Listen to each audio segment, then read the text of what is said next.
नगराध्यक्षाने माझ्या कानावर टाकला विषय की काही लोक अशा पद्धतीने मुख्य अधिकाऱ्यांना त्रास देत आहेत. तर नगराध्यक्ष सुद्धा कणखर आहे, त्याची चिंता करता कामा नये. आमच्या भुसावळच्या जनतेची ताकद त्यांच्या पाठीशी आहे आणि जनतेची ताकद ज्याच्या पाठीशी असते ती व्यक्ती कोणालाही घाबरत नाही आणि घाबरायचं काही कारणही नाही. फक्त काही लोक जशी स्टंटबाजी उल्हास पगारांनी सांगितली तशी करतील, कारण आता काही तर काम पाहिजे, शिल्लक राहिलेलं तेवढंच आहे.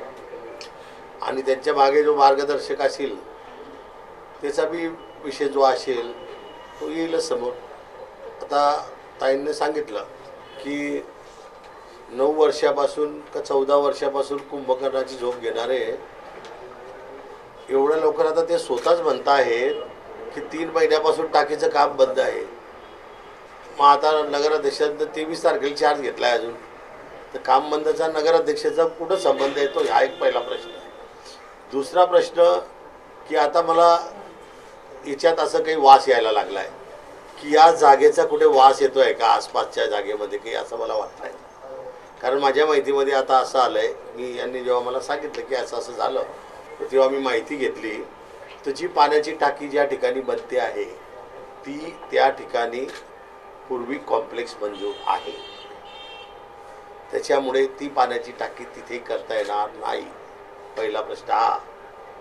दुसरा प्रश्न, तर ज्यांना माहिती नसेल त्यांना गोष्ट ठीक आहे.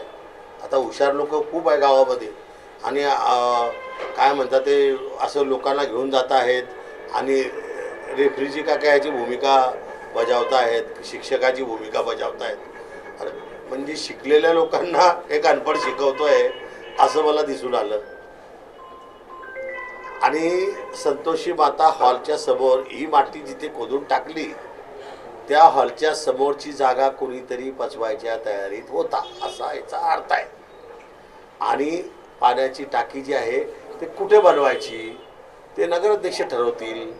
तो प्रभाग क्रमांक 19 आहे, सचिन चौधरीचा प्रभाग क्रमांक आहे, ते ठरवतील. तुम्ही कुठे उड्या मारतायत? तुम्ही तुमच्या ज्या टाक्या पहिल्या बांधल्या आहेत त्या सुद्धा तपासल्या जातील की त्या व्यवस्थित आहे का, त्या पाईपांची क्वालिटी तपासली जाईल आणि जितक्याचं टेंडर झालेलं आहे ते टेंडर सुद्धा योग्य आहे किंवा नाही आहे हे सर्व तपासलं जाईल.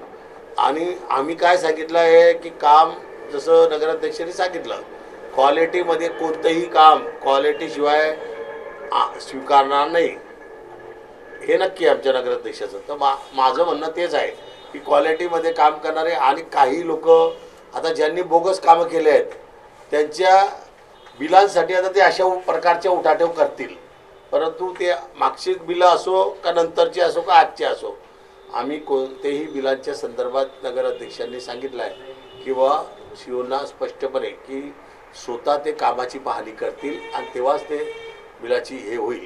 कारण फुकटाचा पैसा नाही, लोकांचा जनतेचा पैसा आहे. जनतेचा पैसा हा योग्य रीतीने वापरला गेला पाहिजे असं आमचं मत आहे.